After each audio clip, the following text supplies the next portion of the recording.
तो last episode के and पे हमने देखा था कि मिसअंडरस्टैंडिंग जो होती है वो क्लियर हो जाती है, दोनों तरफ से माफी मांग ली जाती है और इसी के साथ ही हमारा चीफ पुंग जो होता है उसे कहता है कि अब जबकि यहाँ पर मिसअंडरस्टैंडिंग खत्म हो चुकी है तो क्यों ना हम लोग कुछ खाने के लिए चले। तो गोस्ट मोनार्च उसे कहता है कि हम लोग ऐसा कुछ कर सकते हैं। तो चीफ उसे कहता है हाँ क्यों नहीं, हम लोग ऐसा क्यों नहीं कर सकते, चलो अब हम लोग दो यहाँ पर से चलते हैं। साथ ही वो गोस्ट मोनार्च से पूछता है मुझे एक बात तो बताओ कि ग्रीन फॉरेस्ट किंग ने जोका को मिलने के लिए क्यों बुलाया है। तो सेकंड ब्रदर कहता है कि हमें इस बारे में नहीं पता, हो सकता है कि फाइट खत्म होने के बाद वो उससे कुछ बात करना चाहते हो, लेकिन कहीं ऐसा तो नहीं है कि वो दोबारा से फाइट शुरू कर देंगे। तो चीफ उनसे कहता है नहीं ऐसा नहीं है, दोबारा फाइट नहीं करेंगे।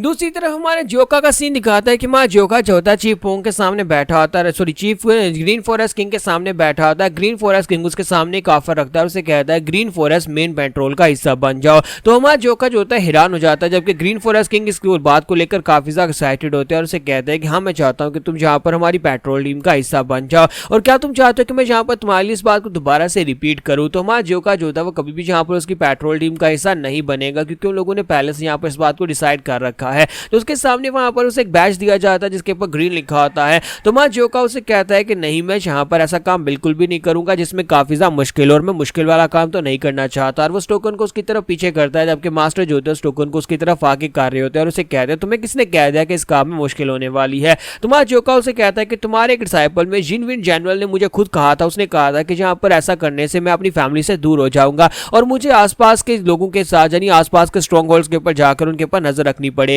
तो इसी के साथ ही मास्टर से कहता है कि मुझे लगता है कि बेवकूफ पियक्कड़ कहीं का फिर से पीकर तुम्हारे सामने जाकर बकवास कर रहा था, शायद तुम्हें आइडिया भी नहीं है कि ये चीज कितनी ज्यादा खास और तुम्हारे कितने ज्यादा काम आ सकती है। तो मां जॉन जोका उसे कहता है कि बुढ़े खूसट कहीं के अगर ये वैसे ना भी होती तब भी मैं यहाँ पर तुम्हारी बात नहीं मानने वाला था, क्योंकि मुझे तुम्हारे पर भरोसा ही नहीं है और मैं इतनी आसानी के साथ किसी के ऊपर इतनी आसानी से भरोसा कैसे कर सकता हूँ जिसने अभी भी यहाँ पर मेरे चीफ को मारने की कोशिश की हो। तुम्हारे डिसाइपल ने मेरे चीफ को मारने की कोशिश की थी। ग्रीन फॉरेस्ट किंग उसे कहते हैं कि क्या तुम्हें समझ भी आ रही है कि यहाँ पर इसका मकसद क्या है। मेन पेट्रोल बनने का मकसद यह है कि तुम यहाँ पर एक ऑफिसर बन जाओगे और एक ऑफिसर बनने के बाद तुम्हारा स्टेटस बहुत ज्यादा हायर हो जाएगा और तुम यहाँ पर बार बार मुझे बुढ़ा आदमी कहना बंद करो। मैं यहाँ पर कमांडर एंड चीफ हूँ, मैं ग्रीन फॉरेस्ट किंग, और तुम यहाँ पर मुझे अपना किंग कहकर पुकारोगे। जबकि वो दोनों वहां पर इसी बात को लेकर बहस करना शुरू कर देते हैं। हमारा जॉन जोका जो होता है उसे मना कर रहा होता है, जबकि किंग जो होते हैं वहां पर उसे कह रहे होते हैं कि तुम्हें ये करना होगा, और वो बार बार टोकन को उसके सामने कर रहे होते हैं और कहते हैं कि लड़के तुम कुछ ज्यादा ही एरोगेंट हो, लगता है कि मुझे यहाँ पर अपनी बात को तुमसे फाइट करके मनवाना पड़ेगा। क्या हम लोग यहाँ पर दोबारा से फाइट करें, क्या मैं तुम्हें यहाँ पर थोड़े से मैनर सिखाऊं। तुम्हारा जोका उसे कहता है कि हाँ क्यों नहीं, लगता है खाना खाने के बाद तुम्हारी एनर्जी रिकवर हो चुकी है, और अगर तुम्हारी एनर्जी रिकवर हो चुकी है तो फिर आ जाओ ओल्ड मैन, बाहर चल के फाइट करते हैं और मैं तुम्हें दिखाता हूँ कि मैं तुम्हारे साथ क्या करने वाला हूँ। दोनों जब वहां पर अपनी चॉपस्टिक्स के साथ उस टोकन के ऊपर अटैक कर रहे होते हैं और उसे पीछे की तरफ एक आगे की तरफ धकेल रहा होता है, तो वो टोकन उठता हुआ साइड के ऊपर जाता है जहां पर से रियोशी निकल कर आ जाती है। तो रियोशी वहां पर लड़की के ड्रेसअप में आती है और वहां पर आने के बाद उनसे कहते हैं कि तुम दोनों अब बस भी करो, तुम लोग कब तक यहाँ पर इस तरह से फाइट करना चाहते हो, तुम लोग इस वक्त अरीना में नहीं हो बल्कि तुम लोग खाने की टेबल पर बैठे हो। तो मां जोका उसकी तरफ देखता है और देखने के बाद कहता है कि अब ये कौन है। तो रियोशी वहां पर आने के बाद कहती है कि मुझे लगा था कि तुम लोग यहाँ पर खाना खाने के बाद फिर से यहाँ पर इस तरह का कुछ ना कुछ जरूर करोगे, इसी वजह से मैं खुद यहाँ पर आई हूँ। और साथ ही वो से कहते हैं कि मास्टर क्योंकि टेबल के ऊपर तुम्हारी फादर यानी कि टेबल के ऊपर तुम्हारी वाइन नहीं है, तुम्हारी वाइन को मैंने चोरी कर लिया, इसी वजह से तुम यहाँ पर इतने ज्यादा चिंतित लग रहे हो। तो वो से कहते हैं कि बस भी करो, तुम सारा दिन यहाँ पर वाइन पीती रहती हो, हाय तुम किस किस्म की लड़की हो। तो उसी के साथ ही मां रियोशी जो होती है वहां जॉन के पास आती है और उसे आकर ब्रदर कहते हुए पुकारती है और साथ उसे कहते हैं कि तुम यहाँ पर इस तरह के टोकन को रिजेक्ट कैसे कर सकते हो जिसके लिए ग्रीन फॉरेस्ट के बाकी के सभी स्ट्रॉन्ग होल्ड के लोग मरे जा रहे हैं।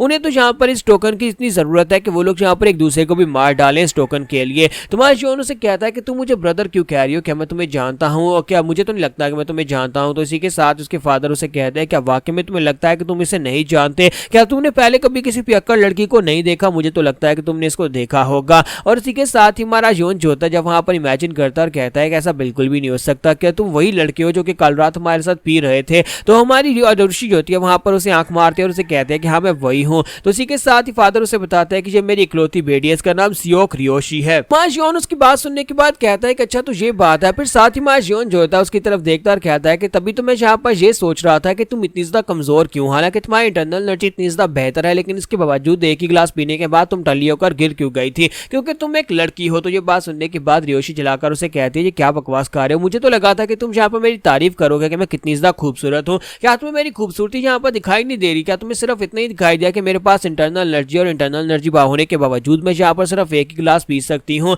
जबकि दूसरी तरफ यहाँ पर उन लोगों को पता चलता है कि रियोशी लड़की है। तो ये बात सुनने के बाद वो लोग भी काफी ज्यादा हैरान हो जाते हैं और कहते हैं, क्या तुम यहाँ पर ये कह रहे हो कि कल रात जो लड़का हमारे साथ यहाँ पर आकर पी रहा था और हमारे लिए वाइन लेकर आया था, उसका नाम रियोशी है और वो एक लड़की है? तो इसी के साथ ही हमारा जो जियोन होता है वापस आने के बाद उनको बताता है कि हाँ, वो सिर्फ एक लड़की नहीं है बल्कि वो एक खूबसूरत लड़की है। हाँ, मैंने खुद उसे यहाँ पर अपनी आंखों से देखा है। तो सेकंड ब्रदर उसे कहता है, लेकिन आखिर वो लड़की यहाँ पर एक लड़का बनकर आई क्यों थी? तो थर्ड ब्रदर उसे कहता है, हो सकता है कि उसके पास अपनी कोई वजह हो। जबकि माई सोबियोक उसे कहती है, लेकिन मुझे एक बात तो बताओ, क्या है यहाँ पर तुम्हारे पास ये टोकन क्या है जो तुम्हारे अपनी कमर के साथ लटका रखा है? तुम्हारा जियोन जो होता है वो टोकन लेकर आ चुका होता है। सोबियोक उनसे कहती है कि अब ये मत कहना कि तुमने पेट्रोल गार्ड की ड्यूटी को ज्वाइन कर लिया और तुम यहाँ पर हमें छोड़कर जाने वाले हो। तो हमारा जियोन जो होता है उनके सामने अपनी सारी बात रखता है और साथ ही वो अपने पास का सीन दिखाता है जहाँ पर हमारे रियोशी ने उसे समझाया था कि बहुत ही जल्दी यहाँ पर आसपास के स्ट्रॉन्ग होल्ड्स को प्रॉब्लम्स को सॉल्व करने के लिए हमें यहाँ पर पेट्रोल गार्ड्स की जरूरत पड़ती है। अगर तुम्हें किसी ने यहाँ पर यह बताया कि तुम अपने स्ट्रॉन्ग होल्ड को छोड़कर चले जाओगे तो यह गलत बात है। असल में यहाँ पर सिर्फ और सिर्फ तुम लोगों को मिशंस दिए जाते हैं, जिन्हें ये स्पेशल टोकन दिया जाता है, उन्हें स्पेशल मिशंस दिए जाते हैं कि इन स्पेशल मिशंस के में अंदर कुछ भी हो सकता है, जैसे कि दूसरे स्ट्रॉन्ग होल्ड्स के अंदर जो लोग जो क्रिमिनल्स होते हैं या फिर जो लोग गद्दारी करते हैं उन लोगों को सजा देनी होती है, जिसमें तुम्हें यहाँ पर 1-2 महीने में अपना काम खत्म करके फिर तो वापस अपनी 5 पीक स्ट्रॉन्ग होल्ड में वापस जा सकते हो, यानी अपने घर वापस जा सकते हो। ये इतना ज्यादा मुश्किल काम नहीं है और इससे तुम्हारा स्टेटस बहुत ज्यादा बढ़ जाएगा। मुझे पता है कि तुम्हें यहाँ पर रास्ते में आते हुए अपना बेस बदल कर आना पड़ा था, लेकिन अगर ये टोकन तुम्हारे पास होगा तो रास्ते में कोई भी बैंडिट तुम्हारे ऊपर आंख उठाकर भी नहीं देखेगा, बल्कि इस टोकन को देखने के बाद वो बैंडिट्स तुम्हारे नौकर बन जाएंगे, तुम्हारे लिए कुछ भी करने को तैयार होंगे, यानी कि तुम लोग बड़ी आसानी से रास्ते को क्लियर कर सकते हो, जहां भी जाना चाहो वहां पर आ सकते हो। अब हर वक्त तुम अपने स्ट्रॉन्ग होल्ड के अंदर तो नहीं रहने वाले। अगर ये टोकन तुम्हारी बेस के ऊपर होगा तो कोई भी दूसरा स्ट्रॉन्ग होल्ड वहां पर आकर अटैक नहीं कर पाएगा, जब उन्हें पता होगा कि तुम मेन पेट्रोल का हिस्सा हो। तुम्हारा जियोन उसकी बातें सुनने के बाद उनकी बात मान जाता है। तो सेकंड ब्रदर कहता है कि अच्छा तो ये बात है, वैसे भी रास्ते में काफी ज्यादा परेशानी हुई थी, तुमने इसी वजह से इस टोकन को एक्सेप्ट कर लिया। तो मास्टर शिम कहता है कि मुझे लगता है कि ये टोकन काफी ज्यादा काम का है, इस टोकन को अपने पास रखना ही चाहिए।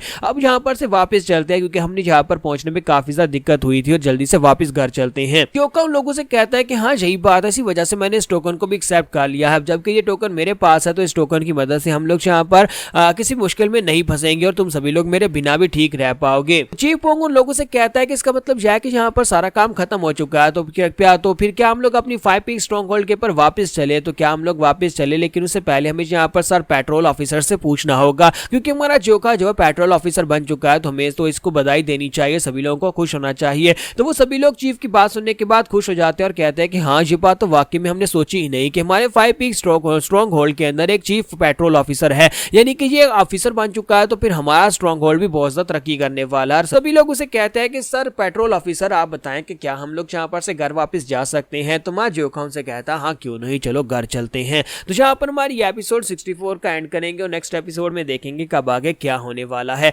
क्या रास्ते में इतनी आसानी से ये वापस पहुंच जाएंगे, क्योंकि रास्ते में अब कुछ और अजीब होने वाला है जो कि इनके साथ ही रिलेटेड होगा।